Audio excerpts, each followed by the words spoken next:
सुननी है वो वाली बता दो।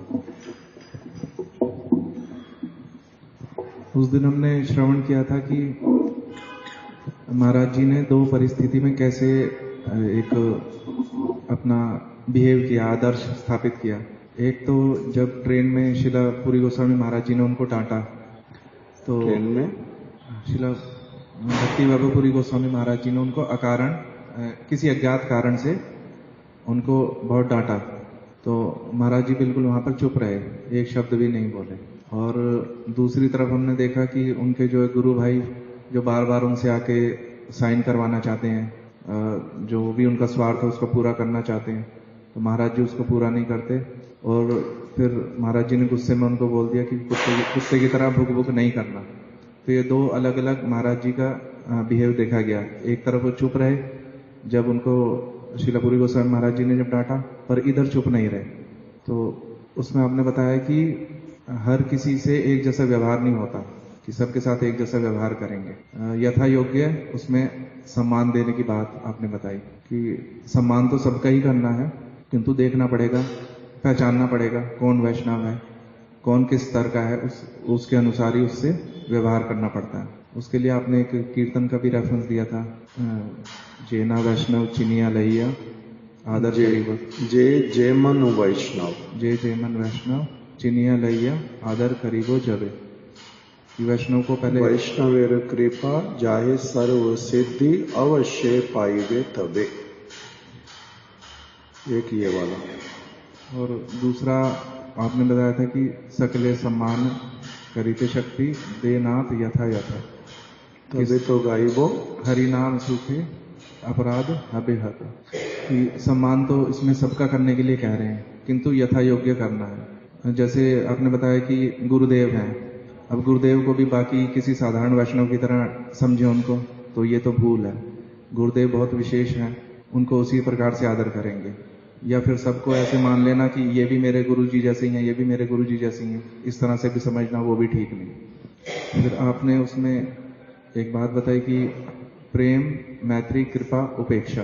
प्रेम तो भगवान से करना है, उनकी वाणी का पालन करना है, जो उनका निर्देश है, शास्त्रों में जो निर्देश है उसका पालन करना है। मैत्री का अर्थ हुआ कि बराबर वाले, समान स्तर वाले व्यक्तियों से मैत्री। उसमें भी स्तर का अर्थ यह हुआ कि जिनका लक्ष्य एक है, जिनका हृदय एक है, और जो भजन में अग्रसर होना चाहते हैं, भजन में मेरी सहायता करेंगे, उनके साथ मैत्री। और कृपा करेंगे अपने से छोटों पर, उनको अच्छी बात बताकर, उनको गाइड करके उनके ऊपर कृपा करेंगे। और चौथा था उपेक्षा मतलब नेग्लेक्ट करना, किसी से दूरी बनाना।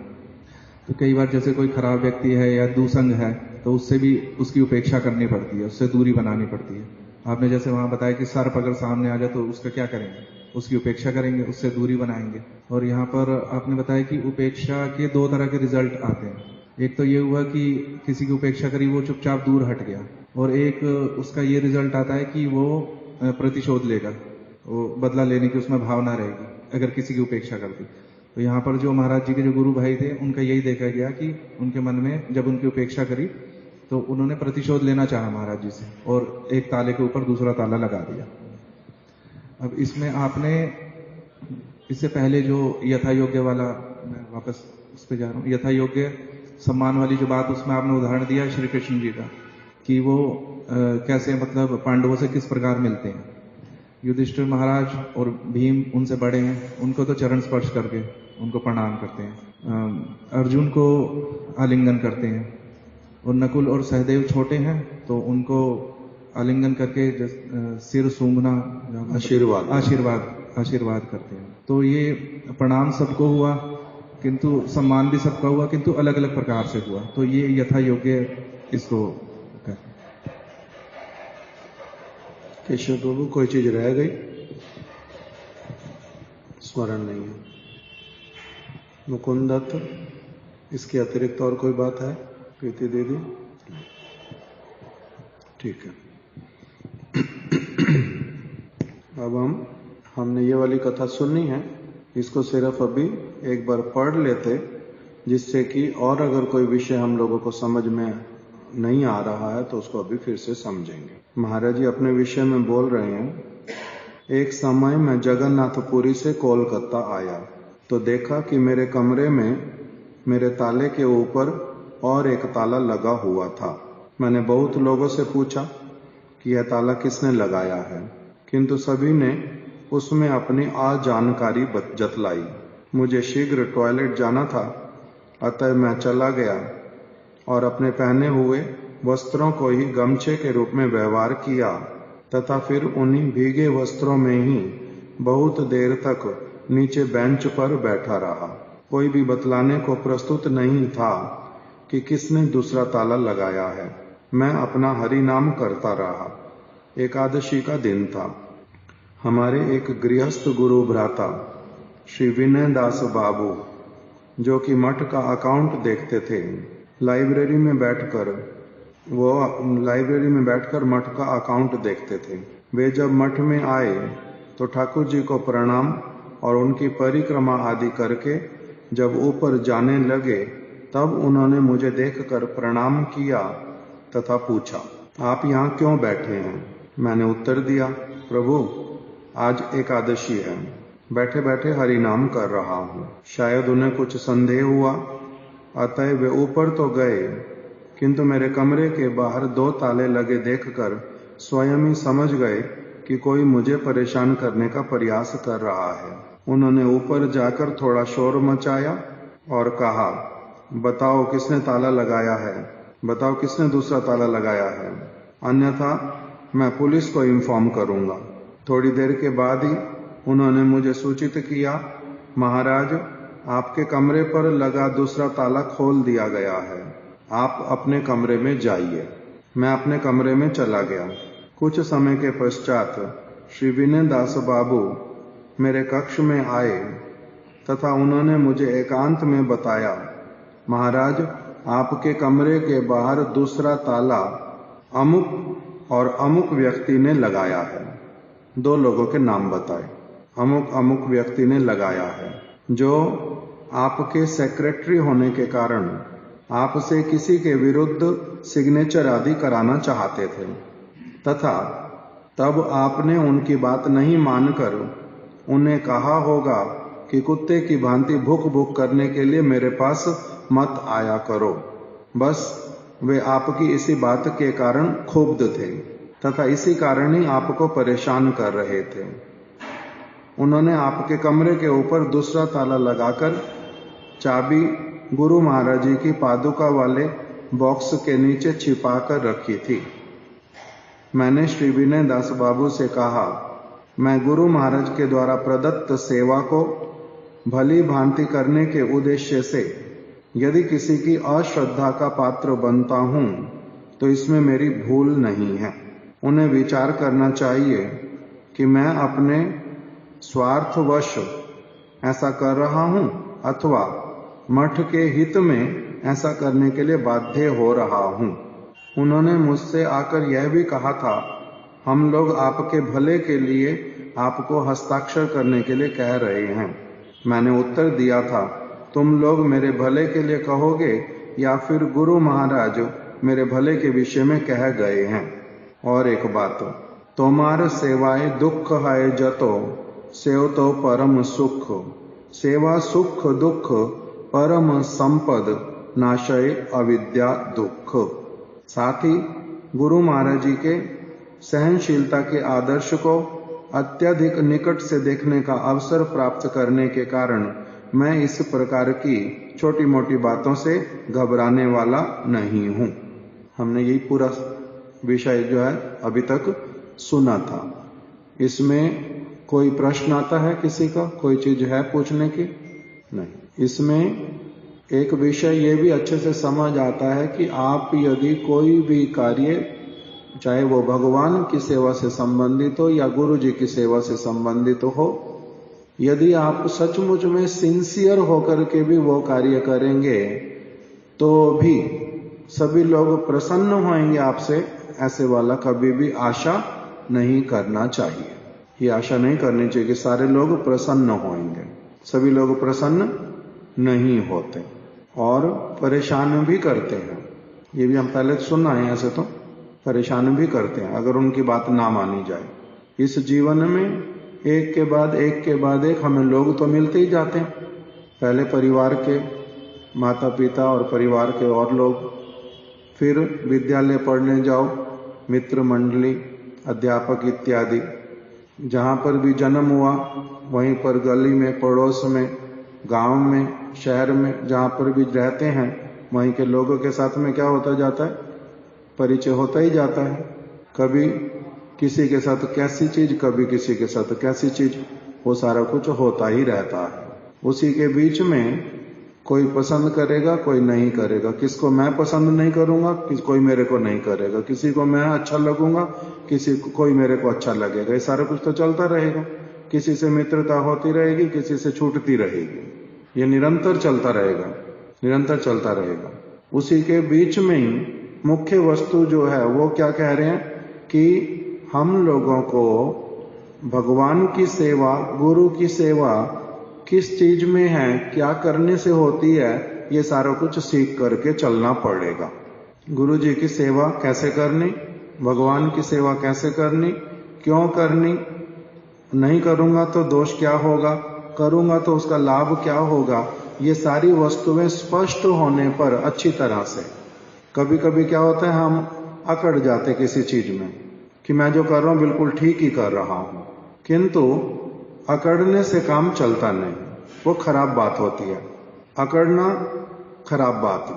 किंतु अगर मैं नियम अनुरूप कर रहा हूं कुछ, तब उसमें चिंता होता नहीं। जैसे अगर आप मान लो कि सड़क पे जा रहे हैं, आपने रेड लाइट क्रॉस नहीं की, पुलिस वाला किंतु आपको परेशान कर रहा है, तब आप उसके साथ बहस कर सकते हैं या नहीं? वो कहता है आपने क्रॉस किया रेड लाइट को और चालान भरो, ऐसा है वैसा है, तो उस समय बहस कर सकते ना? नहीं। अगर मैंने नहीं किया क्रॉस, मैं नियम के अनुरूप ही चल रहा हूं, तब मेरे को चिंता होगी? तब चिंता नहीं होती। और इन रियलिटी पुलिस वाला जो है, अगर वास्तविक रूप में पुलिस उनको कहते हैं तो वो मेरे को परेशान भी नहीं करेगी। क्यों? क्योंकि मैंने क्या किया है, मैंने नियम नहीं तोड़ा है। जो फालतू में परेशान करने वाले होते हैं उनका क्या कर सकते हो, क्या कह सकते हो उसको? फालतू में परेशान करने वाले के साथ क्या करना पड़ता है? जैसे शिला प्रभुपाद जी एक उपाख्यान सुनाते हैं कि एक वन में एक बकरी और एक शेरनी पानी पी रही है ऊपर, लोमड़ी कह लो, बकरी कह लो, लोमड़ी नीचे पानी पी रही है। लोमड़ी पहले से पानी पी रही थी नदी में, और बाद में शेरनी आ गई, और शेरनी जो है वो ऊपर की तरफ, पानी बहता हुआ आ रहा है नीचे, वो ऊपर की तरफ पी रही है, और जो लोमड़ी है वो नीचे वाली तरफ पानी पी रही है। अभी शेरनी लोमड़ी को बोलती है कि तेरा दिमाग खराब हो गया, तू मेरे को अपना जूठा पानी पिला रही है। तो उसने कहा कि नहीं, जूठा मैं आपको जूठा पानी कैसे पिला रही हूं? आप ऊपर पी रहे हो पानी, आपकी तरफ से पानी बहता हुआ नीचे मेरी तरफ आ रहा है। ऐसे तो नदी का पानी जूठा होता नहीं है, मगर अगर होता भी है तो मैं आपका जूठा पी रही हूं, आप मेरा जूठा थोड़ा ना पी रही हो। आप मेरा जूठा नहीं पी रही, मैं आपका जूठा पी रही हूं। तो अच्छा, तू मेरे साथ में जुबान लड़ा रही है, तू ज्यादा बुद्धिमान है, तू मेरे साथ जुबान लड़ा रही है और तू ज्यादा बुद्धिमान है। तो भी लोमड़ी ने क्या बोला कि नहीं, ना तो मैं आपके साथ जुबान लड़ा रही हूं, और ना ही मैं, क्या दूसरा बोला, और नहीं मैं तुम आपसे अधिक बुद्धिमान हूं, आपसे अधिक बुद्धिमान भी नहीं हूं, और आपसे मैं जुबान भी नहीं लड़ा रही हूं, मगर बात मैं सच कह रही हूं। तो फिर उसने क्या बोला ऊपर से, अगर बात तुम सच बोल रही हो और मेरे को फिर भी गुस्सा क्यों आ रहा है तुम्हारे ऊपर? तो वो कहते ये तो मेरे को नहीं पता कि आपको मेरे ऊपर फिर भी गुस्सा क्यों आ रहा है। अच्छा, तूने अगर कुछ नहीं गलत किया, तेरी माँ ने कुछ ना कुछ मेरे लिए किया होगा, तभी मेरे को गुस्सा आ रहा है। तभी इस बात का उत्तर है कुछ, तेरी माँ ने कुछ ना कुछ किया होगा, तूने कुछ नहीं किया तो तेरी माँ ने किया होगा, इसलिए मेरे को तेरे ऊपर गुस्सा आ रहा, नहीं तो गुस्सा क्यों आएगा? तभी बात ठीक है ना, कुछ इस बात का कुछ मतलब निकलता है। कुछ मतलब नहीं निकलता। अगर इसी प्रकार से कोई व्यक्ति बहस करे, कोई इस प्रकार की बातों से बहस करे, तो उसके साथ क्या करना पड़ता है? लोमड़ी ने क्या किया फिर अंत में? उसने हाथ जोड़ दी कि अगर मेरी माँ ने कुछ किया होगा, आप बोल रहे हो, उस कारण से गुस्सा आ रहा है, तो मुझे कुछ नहीं पता, मैं क्या करती हूँ? हाथ जोड़ती हूँ और बात ही नहीं करनी। यही तो। अगर फिर भी गुस्सा करे, बात क्यों नहीं करनी? बात फिर भी करनी पड़ेगी। मैं कुछ बोल रही हूँ ना, उत्तर दे, तब क्या करोगे? हैं?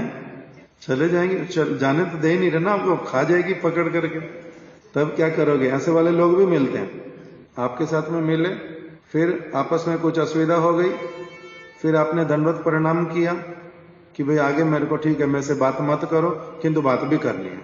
ऐसे कैसे हो सकता है? आप बात नहीं करोगे, तब क्या करोगे? क्या करोगे? हैं? ना, गलती तो आपने मान ली। गलती मानने के बाद में दंडवत करके जा रहे हो, तो वो कह रहे कि नहीं, जाना नहीं है। कुत्ते की तरह भूख भूख क्यों करे? निकलेगा मुंह से या नहीं निकलेगा? फिर निकलेगा या नहीं निकलेगा? अगर ताकतवर हुए आप, तब ये निकलेगा, और अगर ताकतवर नहीं हुए, लोमड़ी की तरह हुए, सुनते रहो, सुनते रहो, सुनते रहो, और अपने आप को क्या करो? कोसो कि तूने ऐसा कोई कर्म किया होगा, तूने ऐसा कोई कर्म किया होगा, तभी तेरे को क्या करना पड़ रहा है? फालतू में समय नष्ट करना पड़ रहा है, अपना दिमाग जो है उसको खाने देना पड़ रहा है, तो वैसा वाला करना पड़ेगा, और कोई उपाय निकलेगा नहीं। किंतु महाराज जी क्या थे? बलशाली थे, इसलिए क्या बोल दिया कि मेरे पास में कुत्ते की तरह भूख भूख करने के लिए आना नहीं, जाओ यहां से। क्यों? क्योंकि जो बात करने के लिए आए हो वो कैसी वाली है? तर्कहीन, भूल, गलत बात करने आए हो, वो वाली बात मैं तुम्हारी मानूंगा नहीं। जो बात मैंने सीखी, वो कह रहे हैं हम तेरे कल्याण के लिए कह रहे हैं। तो महाराज जी ने बोल दिया, तुम मेरे कल्याण के लिए बोलोगे, मेरे को पता है कितना मेरे कल्याण के लिए बोलोगे। मेरे गुरु महाराज जी जो मेरे कल्याण के लिए बात बोल गए हैं, मैंने वो सुनी हुई है। तुम मेरे को मेरे कल्याण की बात बोलोगे? साधारण व्यक्ति इस जगत का, वो अपने स्वार्थ के बिना किसी के कल्याण की बात बोलेगा? नहीं होता, नहीं होता इस जगत में। जब तक एक व्यक्ति देहात्मवादी है, वो सत्य बात नहीं बोल सकता, और वो दूसरे के कल्याण की बात नहीं बोल सकता, वो निरपेक्ष बात नहीं बोल सकता। क्यों? क्योंकि वो कौन है? देहात्मवादी है। देहात्मवादी किसको कहते हैं? नहीं, शब्द का अर्थ बताओ। देहात्मवादी, देह प्लस आत्म प्लस वादी। देह कोई आत्मा समझने वाला, उसको कहते हैं देहात्मवादी। अभी जब तक हम लोग पूर्ण रूप में इस वस्तु से मुक्त नहीं हो जाते, तब तक हमारा सत्य, हम बोलते हैं ये सत्य है, किंतु हम सत्य तब भी नहीं बोल पाते। मैं बोलता हूं मेरी माता जी कौन है? ये मेरी माता जी है, ये मेरे पिताजी हैं। क्योंकि मैं देहात्मवादी हूं, इसलिए ये मेरा बोलना एक तरफ से सत्य है मेरे अनुसार। ये मेरे पिताजी हैं, मेरे माता जी, झूठ थोड़ा मैं बोल रहा हूं भाई, मेरे माता जी हैं, मेरे पिताजी, किंतु मेरे माता पिता नहीं है वो। मैं क्यों बोल रहा हूं? क्योंकि मैं देहात्मवादी हूं। नहीं तो जिस दिन मैं आत्मवादी होऊंगा, उस दिन मैं क्या कहूंगा? भगवान ही मेरे पिता हैं, भगवान ही मेरी माता है, भगवान ही मेरे बंधु हैं, भगवान ही मेरा सारा कुछ। और वो वास्तविक सत्य है, मेरा विश्वास नहीं है, वो वास्तविक सत्य है। और यहां पर मेरा क्या है? विश्वास तो ये वाला है कि ये मेरी माता जी, ये मेरे पिताजी, किंतु है क्या वो? असत्य।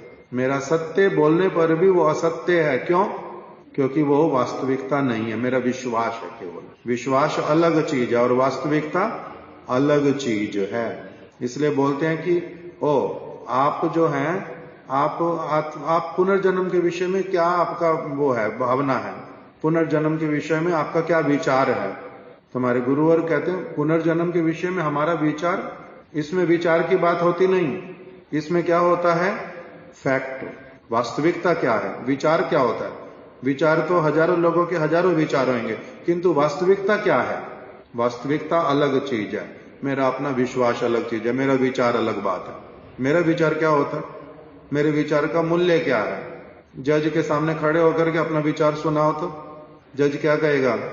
जज के सामने विचार, मेरे विचार में ये चीज ठीक है, मेरे विचार में वो चीज ठीक है, मैं इसको नहीं मानता, मैं उसको नहीं मानता, वो क्या कहेगा? जज क्या कहेगा? वो इसकी बात सुनता ही नहीं है, ना इसकी बात सुनेगा, ना इसके लिए कुछ कहेगा। वो अपने केवल किसी व्यक्ति को जो उसके होते उनको बोलेगा कि इसको जाकर के बस बंद कर दो, बात सुनने की आवश्यकता ही नहीं। इसका विचार क्या होता है? इसलिए हमारा विचार जो है सारा सब समय कैसा वाला होता है? देहात्मवाद के ऊपर निर्भर। हम देहात्मवादी हैं, इसलिए हम क्या होते हैं सब समय? बायस्ड। बायस्ड मतलब निरपेक्ष विचार, सत्य विचार हम नहीं करते। हम लोगों का पक्षपात होता है, हम पक्षपाती। बायस्ड का मतलब किसी न किसी पक्ष में बोलने वाले। अभी पाकिस्तान का कोई व्यक्ति कुछ बोलेगा और हमारे यहाँ का कोई व्यक्ति बोलेगा, हम किसका पक्ष लेंगे? इंडिया का। किंतु इंडिया का पक्ष लेने से पापी हो गया व्यक्ति। अगर वो लोग ठीक बात बोल रहे हैं, हमारे यहाँ का व्यक्ति गलत बात बोल रहा है, मैंने अपने गलत बात बोलने वाले को भी भारतीय होने के कारण केवल मैंने अगर इनका पक्ष लिया, उनके प्रति विरोध किया, तो उससे क्या होएगा? पाप। इसीलिए वास्तविक सत्य के लिए कहा कि निरपेक्ष हुए बिना तुम्हारा काम नहीं चलेगा। निरपेक्ष जो व्यक्ति होगा वो सत्य बोल पाएगा। ना मैं पाकिस्तानी हूं, ना मैं भारतीय हूं, ना मैं अमेरिकन हूं, ना मैं जर्मन हूं, ना मैं रशियन हूं, ना मैं ऑस्ट्रेलियन हूं, मैं तो आत्मा हूं। ये किसने सारी बाउंड्रीज बनाई है? ये पाकिस्तान है, ये भारत है, किसने बनाई है? लोगों ने बनाई है, अपने स्वार्थ के कारण बनाई है, देहात्मवाद के कारण बनाई है। नहीं तो ये प्रश्न ही कहां उठता है? हम कहां के रहने वाले? जो सारा कुछ बोलते हैं वो सारा कुछ क्या है? सत्य है ना मिथ्या है? मैं भारतीय हूं या नहीं हूं? देहात्मवाद के कारण बोल रहा हूं मैं भारतीय हूं, किंतु वो सत्य नहीं है। वो सत्य नहीं है। सत्य क्या है? ममैवांशो जीव लोके जीव भूत सनातना। भगवान कह रहे कि तुम कौन हो? तुम मेरे अंश हो। भगवान ने बोला तुम भारतीय हो, ये तो है नहीं। भारतीय क्या है मेरा फिर? देह। और मैं देहात्मवाद के कारण ऐसा कह सकता हूं, किंतु मेरी आत्मा तो वो तो सच्चिदानंदमय है। उसका इस संसार से किसी वस्तु से लेना देना नहीं है। और मैं उसको क्या कह रहा हूं? नहीं, मैं भारतीय हूं, मेरे ये माता पिता, मेरे ये भाई बंधु हैं, मेरा जन्म स्थान ये वाला है। हम तो ये सारी चीजें बोलते जा रहे हैं और सारा कुछ ही क्या है? भूल। सारा कुछ भूल। इसीलिए भागवत में एक श्लोक बता दिया। भागवत में बताया यस्यात्म बुद्धि कुणोपे त्रिधातु के। ये श्लोक निकालो तो। यस्यात्म बुद्धि कुणोपे त्रिधातु के। 3 धातुओं से ये शरीर बना हुआ है, कफ वात और पित्त। कफ वात पित्त का बना हुआ ये शरीर, इसी को ही अगर जो व्यक्ति मानता है यस्यात्म बुद्धि, इसी में आत्म बुद्धि है जिसकी, कि ये मैं हूं। यस्य आत्म बुद्धि, यस्यात्म बुद्धि, जिसके बुद्धि में ये घुस गया कि मैं क्या हूं? ये शरीर हूं। यस्यात्म बुद्धि कुणुपे, कुणुपे त्रिधातु के, 3 धातुओं की बनी हुई थैली, इसी में जिसको क्या विश्वास आ गया कि ये मैं हूं। कैसा पागल? मैं ये घर हूं या नहीं? ये हॉल मैं हूं या नहीं हूं? आप ये हॉल हो? माता कहती है हाँ। गाय वाली माता बोलती है हाँ।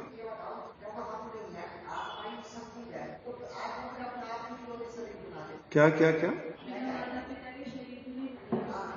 आत्मा माता पिता के शरीर बनाने की योग्यता नहीं रखती, उसमें बल नहीं है। तो इतना नहीं, परमात्मा सबसे बड़े है। आत्मा कैसे बड़ी है? परमात्मा बड़े है। आत्मा तो आत्मा है, परमात्मा बड़े हैं। आत्मा अपने आप से कुछ नहीं कर सकती, परमात्मा के निर्देश से, परमात्मा की इच्छा से तब संभव होता है। आत्मा अपने आप नहीं कर सकती। इसीलिए आत्मा को जहां पर वो भेज देते हैं, जिस योनि में भेज देते हैं, उसके कर्म के अनुसार उसको जाना पड़ता। जिस समय उसको मारना चाहते हैं उसको मरना पड़ता, इच्छा नहीं रहने पर भी। जिस समय उससे जो छुड़वाना चाहते छुड़वा देते हैं, जिस समय उसको जो देना चाहते दे देते हैं। तो इसलिए आत्मा कहां बड़ी हुई? परमात्मा। किंतु मैं ये वाला हॉल मैं हूं या नहीं हूं? हॉल और मैं अलग चीज हूं ना। ये वाला मंदिर हमारा है, हमारा होने से ही हम मंदिर हो गए, हम ये बिल्डिंग हो गए? नहीं, ये बिल्डिंग अलग है, ये शरीर इसलिए बिल्डिंग है, ये अलग है, मैं अलग हूं। किंतु इसी में क्या है सभी का? मैं यही हूं। महात्मा गांधी का भी यही, नेहरू का भी यही, नेपोलियन का भी यही, ट्रंप का भी यही, मोदी का भी यही। भगवद गीता जहां से शुरू किया, पहला विषय जहां से शुरू किया, शिशु शास्त्र, सबसे पहली बात जो बताई, उसमें सारे के सारे लोग एक के बाद एक, इंजीनियर, डॉक्टर, साइंटिस्ट, पॉलिटिशियंस, धनी से धनी व्यक्ति, बुद्धिमान से बुद्धिमान व्यक्ति, सारे वहां पर कहीं नहीं टिकते, सबको एक साथ में क्या कहना पड़ता है? महामूर्ख, एक ही वचन में, यस्यात्म बुद्धि। इनका सबका क्या है? बुद्धि में क्या घुस गया कि मैं ये शरीर ही मैं हूं, यस्यात्म बुद्धि। गुणों पे त्रिधातु के, 3 धातुओं के बने हुए इस शरीर में जिसकी क्या रहती है? यही वाली बुद्धि कि मैं क्या हूं, मैं शरीर हूं। यस्यात्म बुद्धि कुणु पे त्रिधातु के। स्वधि कलत्रादिषु भौम इज्यधि। और पहले लिखा जो लोग वात पित्त और कफ इन 3 धातुओं से बनी शव तुल्य देह को, ये देह कैसी है? शव तुल्य। शव तुल्य मतलब मृत, मतलब निर्जीव। ये निर्जीव है, मृत है, शव तुल्य है। इस शव तुल्य देह को कैसा मूर्ख व्यक्ति वो कह रहा है ये शव जो है ये मैं हूं। कैसा आश्चर्य और कैसी माया है ये भगवान की। बड़े से बड़े, धनी से धनी, बुद्धिमान से बुद्धिमान, बड़े पावरफुल व्यक्ति सबका वही का वही। सारे क्या कहते हैं? मैं कौन हूं? मेरा अमुक नाम है, मेरे माता पिता ये हैं, मेरा जन्मभूमि ये है, मेरा देश ये है। इसी प्रकार की सारी चीजों में तो इसलिए एक साथ में बोल दिया कि शव तुल्य देह को ही जो क्या मानते हैं? आत्मा। कैसी वाली आत्मा? प्रेमास्पद। इसके साथ प्रेम करना चाहिए। ये प्रेम करने की चीज है ही नहीं, ये थोड़ा ना प्रेम करने की चीज है, ये तो यूज करने की चीज है। इसको जितना सद वस्तु की तरफ यूज कर लोगे उतना अच्छा, बस। और स्वधि कलत्रादिषु, स्वधि ये मेरे हैं, कलत्रादिषु मैं, स्त्री पुत्र आदि को आत्मीय अर्थात तो मेरा मानना। किसको? स्त्री पुत्र आदि को। अथवा ये पिताजी मेरे हैं, ये माताजी मेरी हैं, ये पत्नी मेरी है, ये पुत्र मेरा है, ये सारा का सारा, ये क्या कह रहे हैं? असत्य। सत्य है ही नहीं। असत्य है, असत्य है। क्यों? क्योंकि निर्जीव वस्तु से जिस वस्तु को तुमने प्राप्त किया उसको बोलते मेरा। निर्जीव से निर्जीव आता है? आता नहीं। भगवान ने केवल उपयोग किया तुम्हारे शरीर का, किसी जीवात्मा को कर्म कराने के लिए। आपने दाल खरीदी, मूंग दाल, साबुत मूंग दाल, उसको डिब्बे में भर के रख दिया, किसी ऐसी जगह रख दिया, भूल गए। अपनी आप से उसमें जो कीड़े हैं वो लग जाएंगे ना? नहीं लगेंगे एक समय में। कीड़े का जन्म, मूंग दाल से कीड़े का जन्म होता है। कहां से आए कीड़े वहां पर? मूंग दाल को आपने रखा था, आपने कीड़े रखे थे? कीड़े तो रखे नहीं। अच्छी तरह से साफ करके सारा कुछ देख करके आपने उसको बंद करके रखा था। उसमें कीड़े कहां से आए? कीड़े कहां से आ गए? मूंग दाल से कीड़े का जन्म होता है। कीड़ा अलग चीज है ना, मूंग दाल अलग चीज है ना, तो कहां से आ गए? बस इसी, अगर इतना से बात पता चल जाए तो फिर क्या होगा? उसी को बोल रहे हैं कि जो स्त्री पुत्र आदि को आत्मीय अर्थात तो मेरा मानता है कि ये मेरे हैं, कोई नहीं है किसी का। वो भी देहात्मवादी, वो भी देहात्मवादी। देह को देखा है वो मर जाती है, फिर उसके लिए रोता है। आत्मा को देखा ही नहीं, वो चीज चली गई, उसके लिए रोता नहीं। किसके लिए रो रहा है? देह के लिए। आत्मा के लिए थोड़ा ना रोता है कोई भी। आत्मा को देखा ही नहीं, जिस चीज को देखा नहीं उसके लिए कौन रोता है? संबंध किसके साथ था? देह के साथ में। अब ये देह मेरे काम की नहीं रही, मेरे को प्रसन्नता नहीं दे रही, मेरे लिए काम नहीं करेगी, मेरे लिए बोलेगी नहीं, मेरे लिए ये नहीं करेगी, मेरे लिए वो नहीं करेगी, इसलिए रोता है। दूसरा बता दिया स्त्री पुत्र आदि को आत्मीय अर्थात मेरा मानना। तीसरा भौम इज्यधि, पार्थिव मूर्तियों को देवता मानना। पार्थिव मूर्तियां मतलब पत्थर की मूर्तियां, उनको देवता मानना। फिर ये वाला अनुवाद कहां से लिया पहले ये बताओ एक बार, कौन से ग्रंथ में है? कौन से ग्रंथ में? श्रीमद् भागवतम। इसमें कहीं ना कहीं कुछ और शब्द आएगा। श्रील स्वामी महाराज जी जो इसको इंटरप्रेट करते हैं, भौम इज्यधि, उसका अर्थ होता है कि इस जहां पर किसी का जन्म हुआ, उस जहां पर किसी का जन्म हुआ, ये आ गया देखो, the land of his birth is worshipable. जो क्या करता है? जहां पर उसका जन्म हुआ, भौम इज्यधि, जहां जन्म हुआ उस भूमि को क्या मानता है? कि ये पूजनीय है। जैसे महात्मा गांधी क्या कहता है? मैं कौन हूं? देश प्रेमी, मैं देशभक्त, बोलते ना ऐसे वाले शब्द। मेरा जन्म यहां पर हुआ, ये मेरी मातृभूमि है, बोलते थे ऐसे वाला। तेरा जन्म कहां हुआ पागल? जन्म कहां हुआ? ना जायते मरियते वा कदाचिन, ना जन्म होता ना मृत्यु होते। तो आत्मा, तेरा जन्म यहां कहां हुआ? किंतु मेरा जन्म हुआ, मेरी मातृभूमि है। इसको देहात्म बुद्धि कहेंगे ना? नहीं कहेंगे, ये देहात्म बुद्धि। और फिर यत तीर्थ बुद्धि, या तीर्थ बुद्धि सलीले। हरिद्वार में गया, वहां पर तीर्थ करने गया हूं। करना क्या है वहां पर? तीर्थ कहाँ है वहां पर? गंगा जी है, गंगा जी में स्नान किया, मेरा तीर्थ करना हो गया। तो कह रहे जो केवल तीर्थ जो है जल को ही मानता है, उसने क्या सोचा, वहां पर गया, वहां गंगा थी, मैंने स्नान कर लिया। गंगोत्री में गया, गंगोत्री में स्नान किया। यमुनोत्री में गया, यमुना जी में मैंने स्नान किया। मैं कुरुक्षेत्र में गया, मैंने ब्रह्म सरोवर में स्नान किया। मैं वृंदावन गया, मैंने यमुना जी में स्नान किया। गोवर्धन गया, मैंने मानसी गंगा में स्नान किया। जो कह रहे हैं केवल इसी को क्या मान लेता है कि मेरा स्नान करना हो गया, मेरा तीर्थ में आना हो गया, उसको भी क्या कह रहे हैं? देहात्मवादी। वो भी देहात्मवादी। और फिर यत तीर्थ बुद्धि सलिले ना कर ही चित्त जनेश्व अभिज्ञेशु। किंतु वो क्या करता है? देखो, जो वात, पित्त और कफ, इन 3 धातुओं से बने शव तुल्य देह को प्रेमास्पद मानता है और स्त्री पुत्र आदि को आत्मीय अर्थात मेरा मानता है, ये मेरे हैं।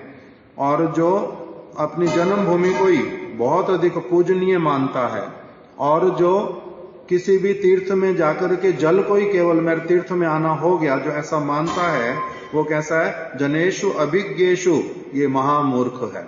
और साएव गो खरा, इसको गाय अथवा गधा जो कहना हो वो कह सकते हैं।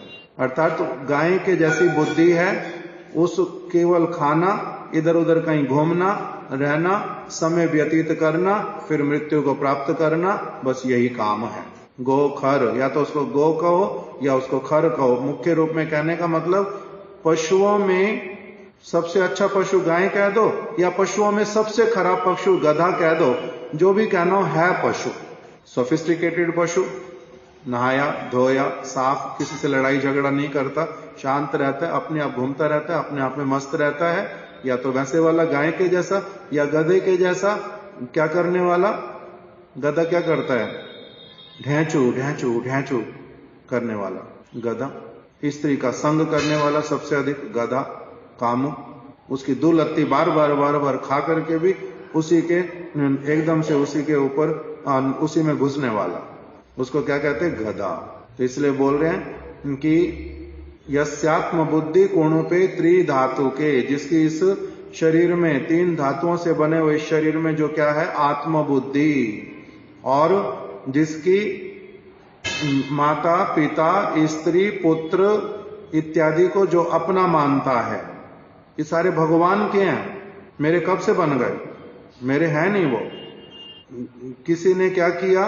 आपने अपने घर में एक कमरा एक व्यक्ति को दिया, दूसरा कमरा दूसरे व्यक्ति को दिया, और जिस एक कमरे वाले को कहा कि अभी क्या करो, तुम्हारे को इस कमरे में किसी और को भी रखना है। कौन बोल रहा है? मालिक को बोल रहा है। और उसने किसी को भेज दिया। अब मैं अंदर बैठ करके कमरे में अपनी आप से कह रहा हूं ये कमरा भी मेरा है, और क्या है, जो तुम हो तुम भी मेरे हो, हम दोनों दोस्ती कर लेते हैं, कमरे को भी कब्जा कर लेते हैं, और जिसका है इसको दिखाते हैं अच्छी तरह से। तो कह रहे ऐसे व्यक्ति कौन है? गोखर, पशु। इनको पता नहीं है कि भगवान कितने शक्तिशाली।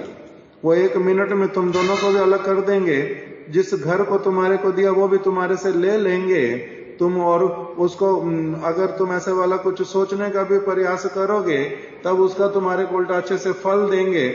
ये वाली बात अगर तुम्हें नहीं समझ आती तो तुम कौन हो? गोखर।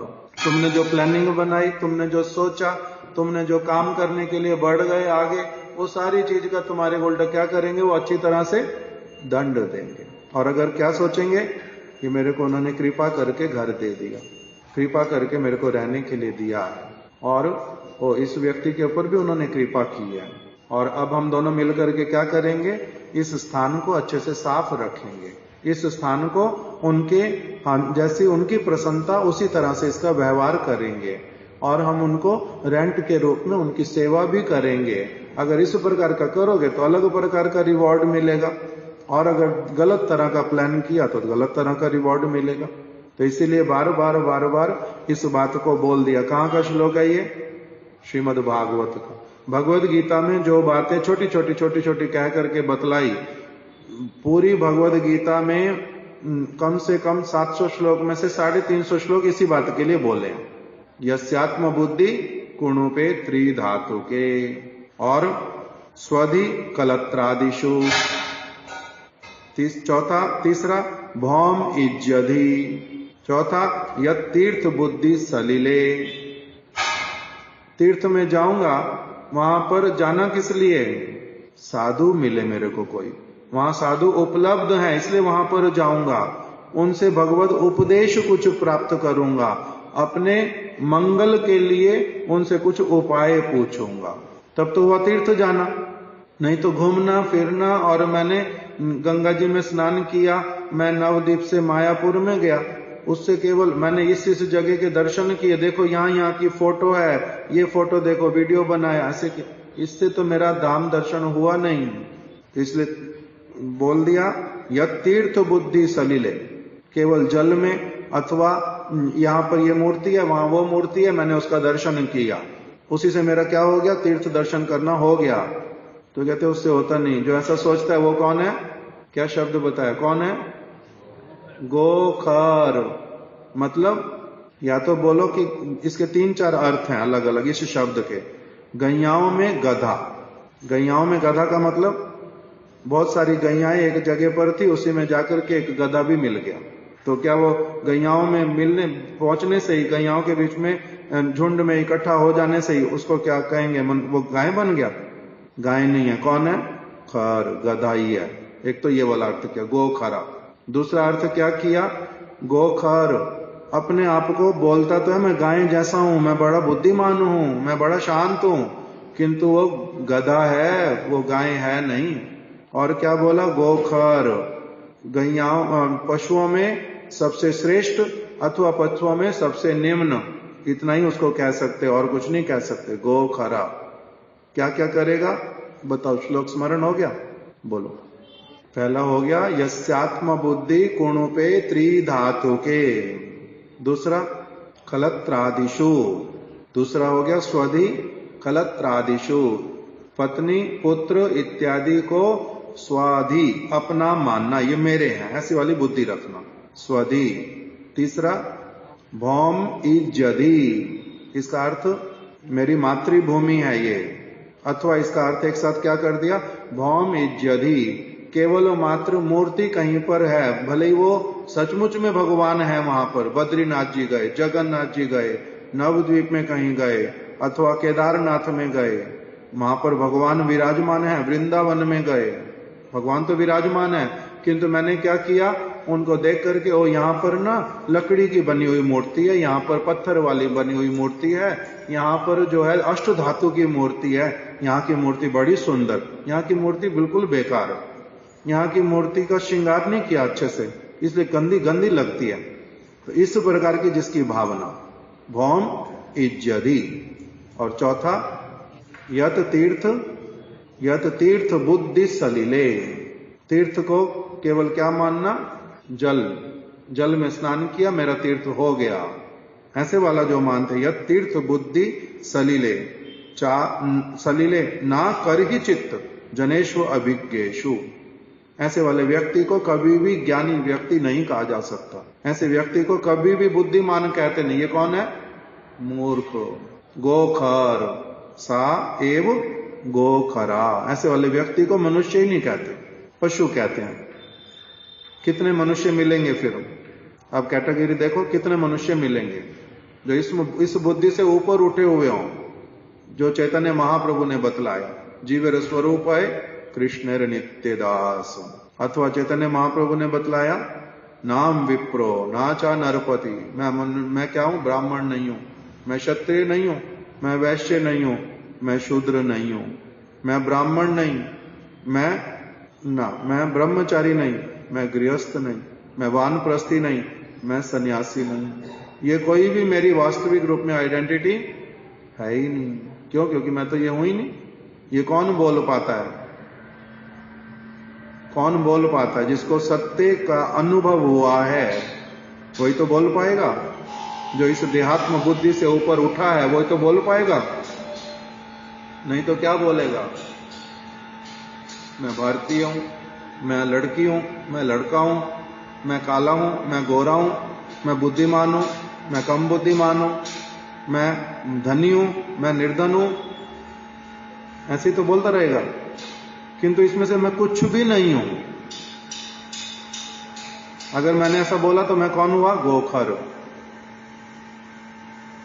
निकाल करके देखो अगर, तब फिर पता चलेगा कि वास्तविक रूप में मनुष्य की संख्या कितनी कम, और फिर उसमें भी फिर वैष्णव बनने वाले व्यक्ति की बुद्धि कितनी, वो जो संख्या वो कितनी कम। मिलेंगे एक एक करके निकालते रहने से सारा कुछ खत्म हो जाता। इसलिए बोलते हैं कितने ही नेपोलियन आए, कितने ही नेपोलियन चले गए, कितने हिटलर आए, कितने ही हिटलर चले गए, कितने ही राजा आए, कितने ही राजा चले गए, भूमि किंतु वहीं की वहीं। और सारे क्या करते गए?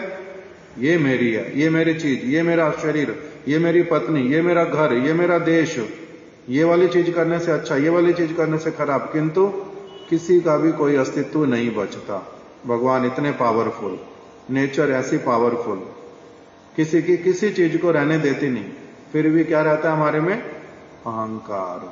तो जो इससे ऊपर उठ करके कार्य करेगा, इससे ऊपर भगवान का भक्त कैसा होएगा? वो इन सारी प्रकार की चीजों से ऊपर उठ करके काम करने वाला। इसलिए उसको बोलते हैं मुक्त पुरुष, ये जीवंत साधु, जीवंत महापुरुष। उसको इस सारी चीज से पूरी तरह से परे, इसमें लिप्त ही नहीं है। कमल जैसे कीचड़ में रहता है, रहने पर भी है ही नहीं वहां पर, उससे बिल्कुल अलग है। उसी प्रकार से अगर ऐसे वाला साधु हो पाए तो वो कौन हो पाता है? जो भगवान के वचन सुनेगा, सद साधु के वचन सुनेगा, उसी के अनुसार कार्य करेगा और किसी वस्तु की कोई चिंता नहीं करेगा। इसको देहात्मवादी नहीं बोलते, इसको फिर क्या बोलते हैं? आत्मवादी। ये हैं भगवत भक्त। वो उसी के दिशा निर्देश, भगवान के दिशा निर्देश अनुसार कार्य करते हैं, भगवान की वाणी के अनुरूप कार्य करते हैं, भगवान के जैसे जो परम पवित्र निरपेक्ष साधु, उनके कहे अनुसार, वचन के अनुसार कार्य करते हैं। तब उनमें क्या होता है? चिद बल का संचार होता है। तब उनमें चिद बल का, वो फिर किसी से भयभीत होते नहीं, वो किसी चीज में अपना लॉस देखते नहीं। क्यों? क्योंकि वो क्या, किसके साथ, कौन उनके साथ में है? भगवान। भगवान की बात मानेंगे, भगवान उनके साथ रहेंगे ना नहीं? गुरु की बात मानेंगे, गुरु उनके साथ रहेंगे ना नहीं रहेंगे? गुरु की कृपा होएगी ना नहीं होएगी? भगवान की कृपा अपने आप होएगी। अगर मैं उनकी तरफ रहूंगा, उनकी बात मानूंगा, उनके अनुसार चलूंगा, तो मेरा अपने आप ही क्या होगा? उनके साथ संबंध भी है, उनकी कृपा भी है, वो मेरी तरफ है भी, सारा कुछ अपने आप हो जाता है। और अगर नहीं तो फिर नहीं। इसलिए महाराज जी को भय हुआ नहीं, इसलिए उन्होंने बोल दिया मैं छोटी मोटी, इस प्रकार की छोटी मोटी परेशानी करेगा और इसमें मैं घबराने वाला व्यक्ति नहीं हूं। क्यों? क्योंकि हम लोग तो देहात्मवादी नहीं है। हम लोग तो देह के लिए सुविधा जिस चीज में उसको करेंगे, ये तो बात नहीं है। हम लोग अलग प्रकार के लोग, हम भगवान के चरण कमलों की सेवा करने वाले, वो हमारा क्या है? वो हमारा केंद्र बिंदु है सब चीज का। गुरु जी की बात, गुरु जी की प्रसन्नता, गुरु जी की सेवा, ये हमारा क्या है? सारी चीज एक्टिविटीज का केंद्र बिंदु। इसलिए एक भागवत में ही शायद न कहां का श्लोक जिसमें बताया, तपसा तथा किम, यदि हरि प्रसन्न है तो फिर मेरा तप करने का लाभ क्या? और अगर हरि प्रसन्न नहीं है तब मैंने तप कर भी लिया तब भी मेरा क्या लाभ? चार चीजें बताई उसमें। देखो तो ये वाला श्लोक मिला? सुनाई नहीं दे रहा। तपसा तथा किम, तपसा तथा किम, मेरे को आता है श्लोक, यदि हरि प्रशंसित तपसा किम, ऐसे करके, आराधितो यदि हरि तपसा तथा किम। यदि आप भगवान हरि की आराधना ही कर रहे हैं तब तपस्या करने की आवश्यकता ही क्या है? फिर ना आराधितो,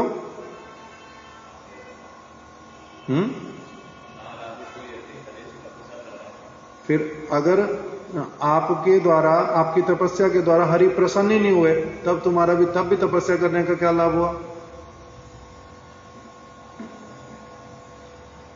नारद पंचरात्र का श्लोक, अर्थात नारद ऋषि ने कहा, आराधितो यदि हरिस तपसा तथा किम, ना आराधितो यदि हरिस तपसा तथा किम।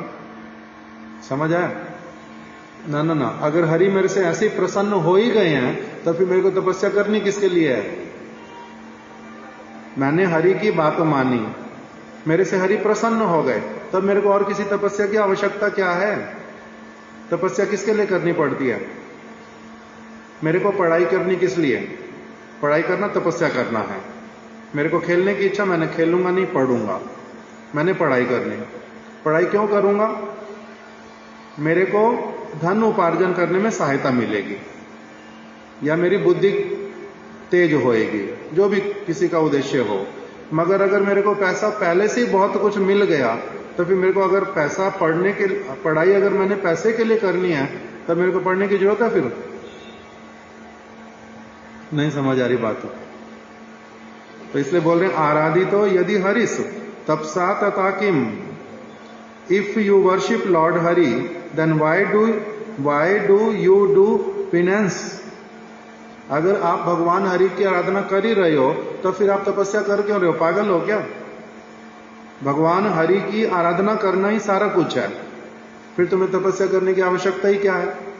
क्यों कर रहे हो तपस्या? तुम्हारे को आवश्यकता है नहीं। दूसरा, ना आराधितो यदि हरिस तपसा तथा किम। अगर तुमने भगवान हरि के कहे अनुसार काम नहीं करना, तुमने अपनी इच्छा अनुसार कोई भी कष्ट करना है, मैंने पहाड़ों में जाके बैठना, मैंने धूप में बैठना, मैंने आग के पास बैठना, मैंने नदी के जल में डूब करके बैठना, अगर हरि की आराधना ही नहीं कर रहे हो उसके द्वारा, कर किस लिए रहे हो फिर? जैसे शरीर को मैंने मेंटेन रखना, शरीर को मैंने अच्छा स्वस्थ रखना, मैं हेल्दी रहूं सब समय, फॉर व्हाट? अगर इसके द्वारा भगवान हरि की आराधना ही नहीं करोगे, इसको ठीक रखने से भी तुम्हारा क्या लाभ हो जाएगा? ये वाली बात वो बोल रहे हैं। ना आराधितो यदि हरिस तपसा तथा किम। अंतर बहिर यदि हरिस तपसा तथा किम। अगर आपके अंदर बाहर, मन में, विचारों में, क्रियाओं में सब जगह हरि ही हरि हैं, तब आपको तपस्या का क्या काम?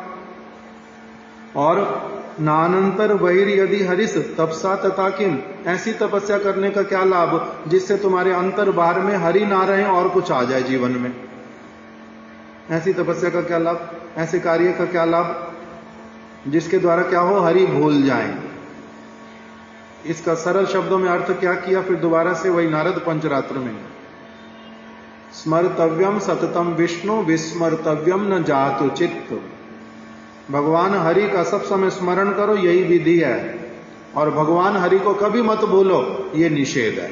बस इतना सही काम है। क्या करने के लिए कह दिया? भगवान हरि का सब समय स्मरण रखो, यही क्या है? विधि है। यही विधि है, इसमें तुम्हारा मंगल है। यही करोगे कभी अमंगल होएगा ही नहीं। यही विधि है, यही सारा कुछ तुम्हारे लिए कल्याणकारी, मंगलमय। क्या करना है सब समय? भगवान हरि का स्मरण करना। स्मर्तव्यम सततम विष्णु विस्मर्तव्यम न जातु चित्त। और उनको निषेध क्या है? कभी भी उनको भूलना नहीं। अगर तुमने उनको भुला दिया, तपस्या की कोई लाभ होगा नहीं। और अगर तुमने उनको ही स्मरण कर लिया, तपस्या करने की आवश्यकता क्या है?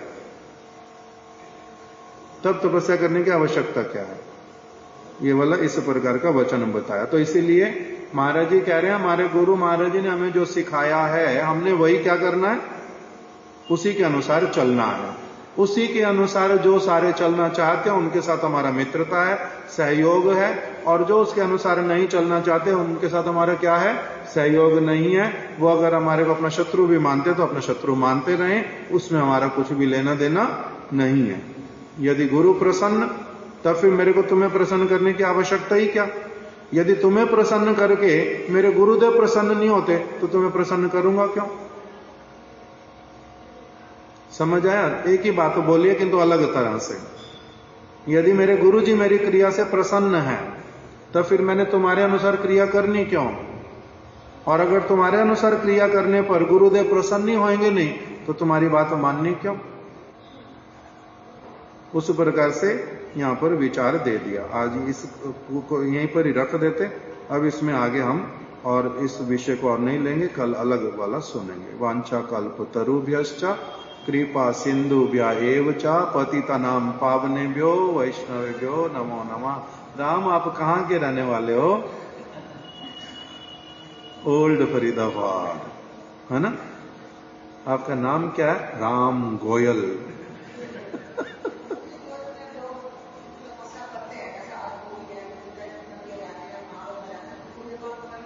पता है आपको अभी पता है या नहीं कि भगवान का भजन करना चाहिए? पता लग गई। किंतु आप, आज मैं बोलता हूं भानु का कभी मुंह नहीं देखना आज के बाद, कर पाओगे? बस, हरे कृष्ण। जाओ, फोन आया, हमने कर लिया। हमारे को हमारे गुरुजी ने कहा माता पिता का मुंह नहीं देखना, नहीं देखेंगे। घर छोड़ देने से क्या, साथ में रहने पर छोड़ पाओगे? हमारे साथ में माता पिता को बिठा दो, रख दो, अब नहीं होगा कुछ भी, कुछ भी नहीं होगा।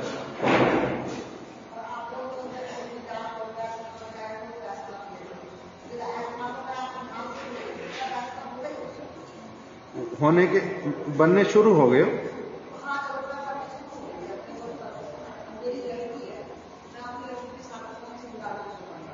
क्या क्या?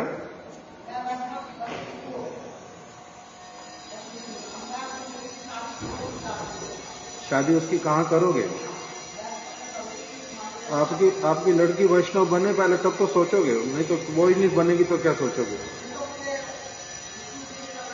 करना पड़ेगा, नहीं तो फिर तो आपके उल्टा सिर पे और आफत आएगी।